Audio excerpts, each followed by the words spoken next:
Salut à tous, c'est Bank Bacheno, bienvenue sur cette vidéo qui va parler du 6e jour du séminaire de John Butler, donc qui s'appelait Advanced Analytical Hypnotherapy. Donc je vous rappelle, c'est la HTI, si vous avez envie de faire. Même si moi j'ai trouvé que cette semaine n'était pas bien, mais je reviendrai dessus juste après le débrief. Je pense que c'est intéressant pour beaucoup de personnes d'aller voir un autre type, une autre façon de travailler l'hypnose. Je reviendrai après dessus. Donc le jour 6, le dernier. Là encore, ce matin, le matin, j'ai pas trouvé que c'était particulièrement intéressant. Il nous a recommencé des listes de mots, d'infos, où en fait, en quoi je trouve que c'était pas intéressant ces listes, c'est parce qu'on ne sait pas comment on va pouvoir les exploiter potentiellement dans un travail d'hypnothérapie, dans un travail d'hypnose. Alors après, avec l'expérience, moi j'ai pas mal de choses qui pouvaient tiquer et dire ça serait intéressant de poser ce type de questions là. Moi c'est plutôt sur mon aspect questiosophie aux partenaires quand on est en train de me parler de ça, parce que ça peut ramener par exemple à une notion de l'âge et donc de certaines choses qui ont été démontrées d'un point de vue par exemple dynamique sociale, etc. Et donc voir s'il y a des matchs entre ce qui est vécu et ce qui a été théorisé par certains professionnels des dizaines d'années ou quelques années avant. Donc là, on a reparlé des selfs, des différents selfs qu'il peut y avoir. Il y a le self miroir, le self de conceptualisation, de perception de soi-même en fait, qui nous ramène à prendre en compte la biologie, les pensées, les sensations, l'âme, l'esprit, l'environnement, le côté tribal des personnes, l'imagination, la conscience, le temps et les archétypes. Ça représenterait le self.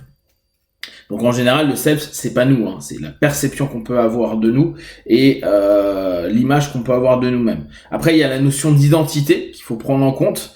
Quels sont les rôles que l'on prend, que ce soit social et ou politique.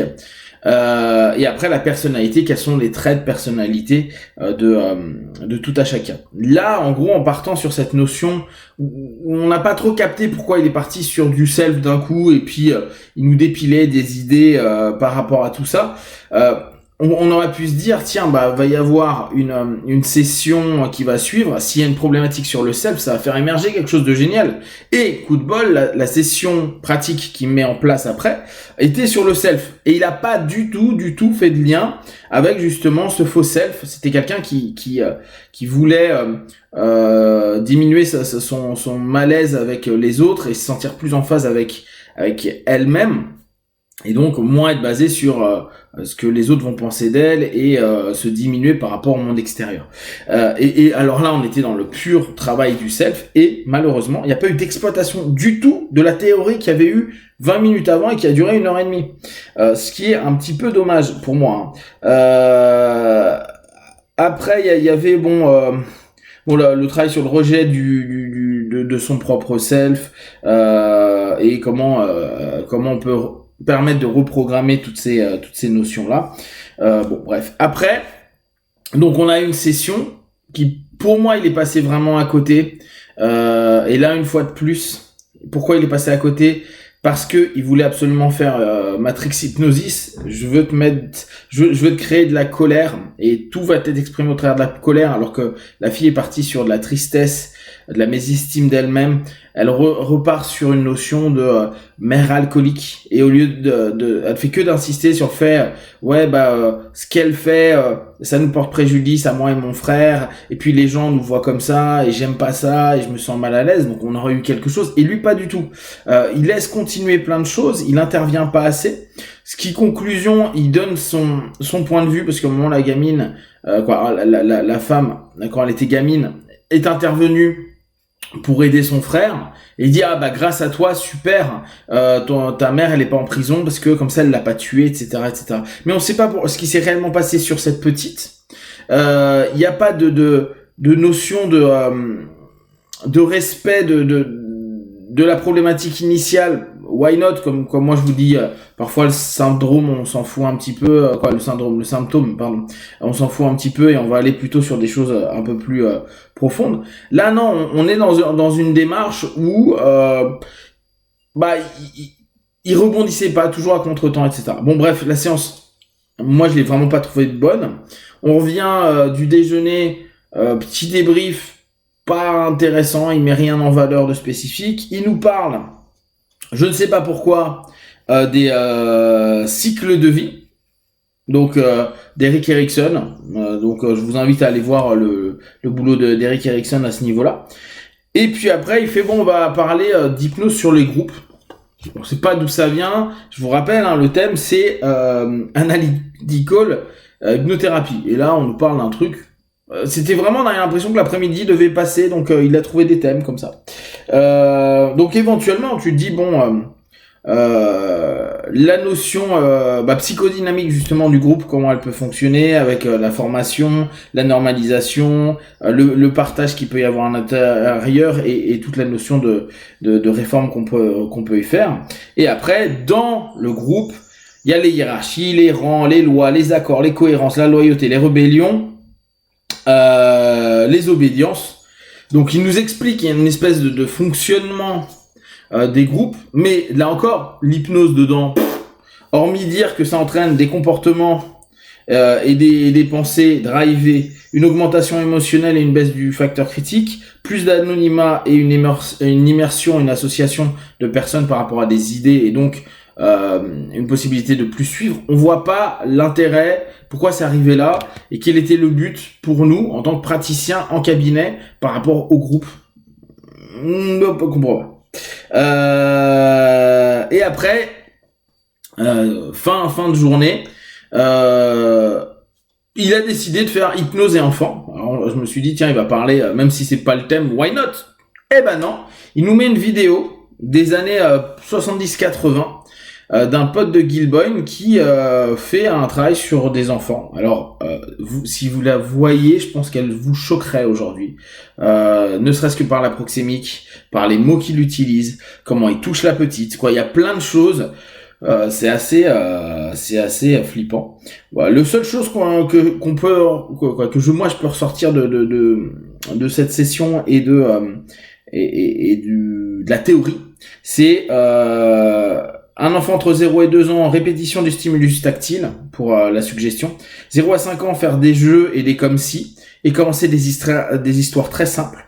5-7 ans faire des histoires plus avancées. 7-14 ans des thérapies mentales assez simples. Voilà, à la limite c'est la seule chose qui pourrait ressurgir. Donc ah oui, et puis une chose que moi je pense que tout le monde adhère, éduquer les parents, leur enseigner pourquoi pas des notions d'hypnose. Donc tout ça pour dire que bon, le séminaire, il était pas terrible. Néanmoins, moi je vais y retourner donc au mois de novembre parce que j'estime que dans un séminaire, et ça parfois c'est un peu particulier, on va pas être satisfait complètement. C'est assez rare d'être satisfait complètement. Et plus vous en faites, et moins vous allez l'être, parce que plus vous allez avoir de compétences, et surtout d'orientation, de pensée, de réflexion, qui vont être parfois à côté. Donc on vient parfois pour quelques heures, une journée, sur une semaine. Il y a peut-être... moi, ce qui m'a intéressé, c'est comment il a bossé sur Emeline, le feedback, comment il est parti en cacahuète, voir l'incongruence et voir les sessions qu'il a fait où je me dis oh il est à côté, il est à côté, il est à côté. Voilà. Sinon techniquement, je n'ai rien appris. Je ne sais toujours pas ce qu'est pour lui l'hypnothérapie analytique. Là encore, je pense que nous dans notre posture d'apprenant, faut être dans cette notion de se dire je vais apprendre le maximum. La notion de page blanche, ça serait bien, mais on sait bien que ça sera pas le cas ou c'est assez compliqué pour nous si on a eu une expérience clinique. C'est-à-dire que si on est au cabinet, on sait très bien ce qui se passe en cabinet, et à partir de là, quand les gens te sortent des trucs, tu dis ouais d'accord, sauf que moi ça fait X années que je bosse, et tout ce que tu dis là, c'est de la théorie, c'est pourri, quoi, ça sert à rien, factuellement ça sert à rien. Néanmoins, je pense qu'il faut être un petit peu comme avec nos partenaires qui viennent, c'est-à-dire que on doit s'auto-recadrer à dire pas d'attente excessive. Ce qui est intéressant, c'est voir que on peut, de par la dynamique du groupe, déjà avoir des hallucinations collectives. C'est-à-dire que, par exemple, les fins de séminaire, moi que j'aime pas du tout, où tout le monde se dit au revoir, blablabla. Si tu fais un petit débrief juste après, vu qu'il y a eu un pic émotionnel, Et si le prof a été assez malin pour faire un truc assez sympa juste avant de partir, bah tu vas avoir une bonne idée de ce qui s'est passé et tu vas être dans l'hallucination de choses positives qui sont passées, alors que pendant le séminaire, globalement, les gens étaient pas satisfaits, voire même le matin même, ils disaient ouais non, j'accroche pas. Mais le principe de groupe, de congruence et l'hallucination qui est proposée, parce que d'autres vont trouver ça génial. Je prends des personnes qui vont pour la première fois dans des séminaires ou qui commencent l'hypnose ou qui commencent le développement personnel, ils vont trouver que c'est incroyable, que c'est la semaine, le moment, l'instant de leur vie le plus intense et le plus puissant du monde. Alors qu'en fait, c'est juste que peut-être pour la première fois de leur vie, ils sont un peu plus en écho et en écoute avec leur corps, ils vivent des trans qui sont plus intenses et surtout qui sont mieux drivés, mieux orientés. Mais factuellement, moi pour commencer à en avoir fait un gros paquet de séminaires, je me rends bien compte que la plupart du temps c'est très lambda, il se passe pas grand chose, vu qu'il y a très peu de pratiques, au bout du compte les remontées émotionnelles, il y en a pas tant que ça, et vu que la plupart des pratiques qu'il va y avoir sont avec des personnes qui ont peu ou pas de compétences, ou comme chez Calbanian il nous empêche réellement d'être libre et donc il veut un script préétabli, tu te dis au bout d'un moment c'est pas avec ça que je vais vivre des trucs de malade. Après l'interaction entre les gens, en fait, le rapport social, un des trucs là qui m'agaçait pas mal chez John, c'est que il nous faisait des pauses café qui duraient 35 minutes. J'ai pu quand même, hier et avant-hier, sur la pause de 10h30, qui était plus vers 11h, aller prendre un petit déjeuner et revenir à 11h35 ou 11h40, on n'avait pas recommencé. C'est là où tu te dis, ah ouais, il y a quand même un truc où c'est pas très cadré. En ça, si je prends le côté positif, c'est un moment où les gens échangent. Alors, vont voir le prof, ce qui est ça toujours super sympa si le prof prend le temps avec les apprenants. Et là, c'est le cas de John, c'est vraiment une de ses qualités. Et puis, l'interaction entre les gens. Donc, l'interaction, ça va être des retours d'expérience, ça va être des expériences que les uns font sur les autres, c'est l'envie de découvrir, c'est plein de choses. Donc ça crée quelque chose de positif. Et je pense que on peut se dire que parfois sur les formations, le plus intéressant, c'est les autres. C'est pas forcément le cours, c'est pas forcément le prof, c'est pas forcément le contenu. Le contenu, vous avez un book, vous avez un bouquin d'instruction. Souvent vous avez tout dedans, il n'y a pas besoin de forcément grand chose. À la limite, j'ai envie de vous dire, dans les livres, il y a autant. Là, l'intérêt, c'est la mise en pratique. Mais vu que souvent on met pas en pratique, là encore, c'est pas gagné. On met en pratique sur des thèmes, des faux problèmes, etc., etc. Alors que la notion sociale, le lien qui se crée, justement, pour certains, les émotions nouvelles qui arrivent, la découverte de certains éléments, etc., fait que il y a une espèce de transcommune qui se crée et une espèce d'hallucination, et ça je reviens dessus, qui fait que les gens voient les autres mieux. C'était le cas, par exemple, d'une dame qui disait Emeline, elle paraît plus lumineuse. Puis une autre qui regardait d'autres personnes du groupe qui disait on sent quand même qu'on est un peu fatigué, mais tout le monde a changé. Non, personne n'a changé. À part que les traits sont plus tirés et qu'on a des gueules un peu déterrées. Mais sinon, vu que ça, c'est ce qu'on a envie de se vendre. Et je vous rappelle, la congruence que vous pouvez bien voir, j'ai payé, là c'était, on va dire 800 €, je crois que c'était 800 € le séminaire, plus le trajet, plus l'hôtel. C'est un petit truc qui te coûte 1500 balles. Tu peux difficilement te dire, quand tu fais ça rarement et que t'as pas le budget, etc., c'était de la merde. C'était pourri. Donc tu trouves des choses et tu attends de trouver une personne qui va dans ton sens pour pouvoir nourrir cette autosuggestion, pour pouvoir la propager. Et ça c'est très amusant parce que moi je suis toujours un petit peu en écart du groupe, je suis toujours un petit peu bougon à faire pas d'accord avec ça, mais après en respectant complètement que chacun bosse à sa manière et que moi je vais prendre que certains éléments qui m'intéressent. Là-dessus je suis très Jet Kundo, c'est-à-dire prends ce qui t'intéresse et retire ce qui l'est pas. C'est ce que je vous dis souvent en fin de mes vidéos. C'est vraiment cet aspect-là. Donc en étant là-dessus, j'ai aucun problème à être hors transcommune, vu que je suis pas vraiment sociable et que je parle pas forcément à des gens. Et ce qui est amusant, c'est que les gens qui sont moins dans cette transe-là, très souvent on se regroupe et on papote. Et là, les gens qui sont un peu en train d'hésiter à se dire ça me plaît pas trop, quand je pose des questions ou je fais remarquer que ça m'a pas plu, je commence à entendre au contraire mais non, ça c'est chiant, comparé à c'était naze et blablabla. Donc, ça c'est intéressant à prendre en compte. Est-ce que dans la formation, je vis vraiment quelque chose d'intéressant, ou est-ce que c'est la transe commune de la formation qui fait que c'est super sympa. Moi, je me souviens d'état dans lequel j'étais après certaines formations, au bout d'une semaine où j'étais complètement barré. Ça a été parmi les plus beaux moments de ma vie. C'est-à-dire, vraiment, j'avais l'impression que tout était possible. Alors, je me souviens que la formation était pas bien, mais j'avais rencontré des gens super, je m'étais amusé, on dormait très peu, donc on nourrissait nos trans, on passait notre temps ensemble, on travaillait sur des choses et positives et négatives, donc il y avait une découverte de soi qui était intense, etc. C'était du pur bonheur. Et je peux complètement comprendre qu'en séminaire, ce soit la chose que l'on cherche. Maintenant, pour les personnes qui se disent, ouais, mais moi, j'aimerais une formation qui me plaise, qui soit bien, hein, si vous êtes nouveau, ça va être assez facile. Si vous l'êtes pas et si vous avez déjà du métier, qu'importe quel métier, vous allez avoir toujours une base de réflexion, de pensée et de façon de percevoir les disciplines d'accompagnement. Et là, il y a de fortes chances que d'une part ça aille contre vos valeurs, j'exagère peut-être, mais des croyances, des pratiques, des perceptions, voire ça va casser vos routines et vos patterns. Je vois quand j'ai des apprenants qui, comme je vous le dis, 95%, 97%, c'est des apprenants d'hypnose indirecte qui viennent pour un complément, pour voir autre chose, et que je leur dis, bah non, tu fais pas ça comme ça. Et à des moments, avoir ce sentiment, ils se retournent et me le disent, ouais, mais je suis pas d'accord, tu dis tout l'inverse de ce que j'ai appris. Et moi, ce que j'ai fait, ça a marché concrètement. La clinique, hein, c'est le plus important. Donc, comment tu veux que je te croie? Et c'est ce que je dis, moi, j'ai pas raison. Je te propose une autre manière de faire, et tu verras que cette autre manière de faire, elle fonctionne aussi. C'est là où je pense qu'il y a à vraiment se rendre compte de ça. Il y a des choses, soit on va dans des séminaires qui vont toujours être les mêmes, avec les mêmes types de routines, de fonctionnement, ou d'écoles. Combien restent dans leur école?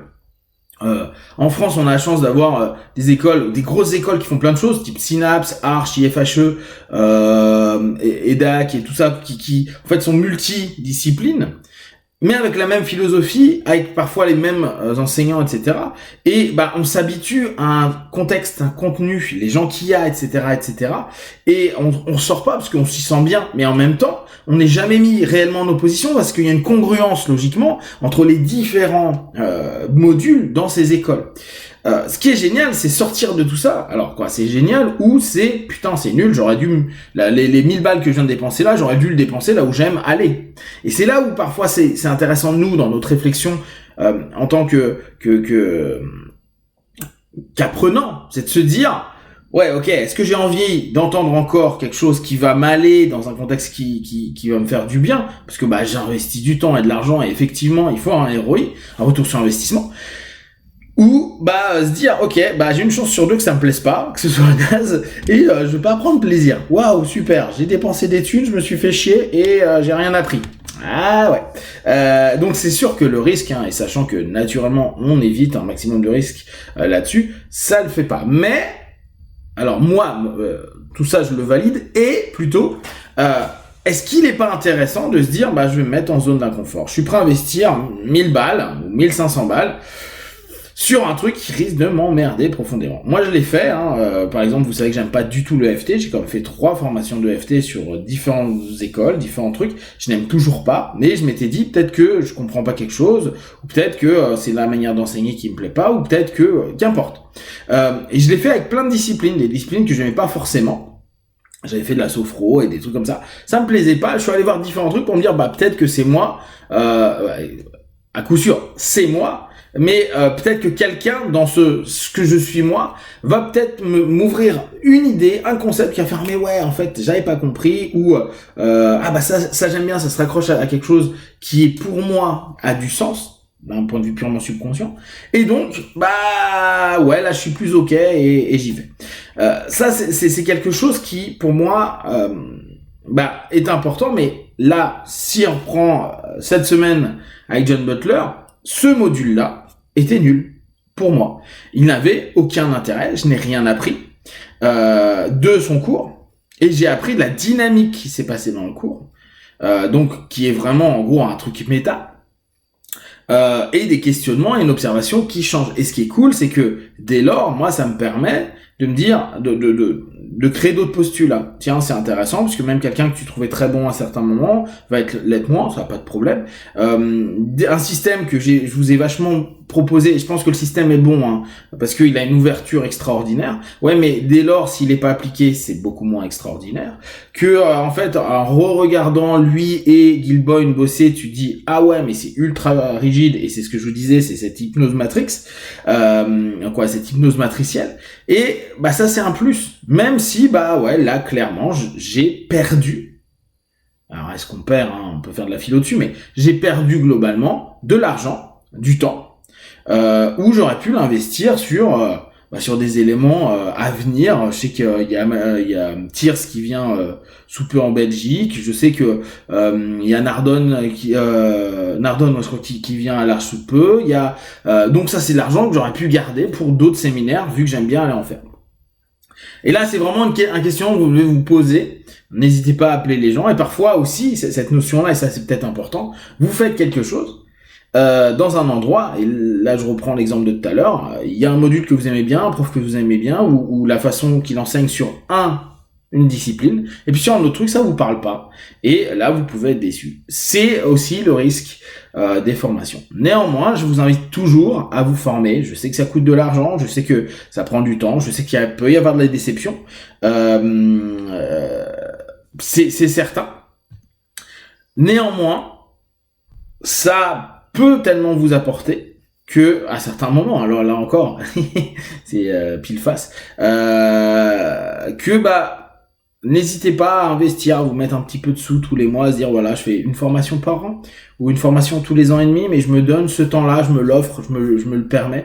Et puis vous verrez que logiquement, si vous en faites pas souvent, devrait y avoir un bon gros levier de congruence qui fait oh ouais, mais c'était quand même super bien, j'ai rencontré des gens trop sympas, on allait manger des trucs cool, mais la formation, rien à foutre, c'était très très bien, mais surtout les gens.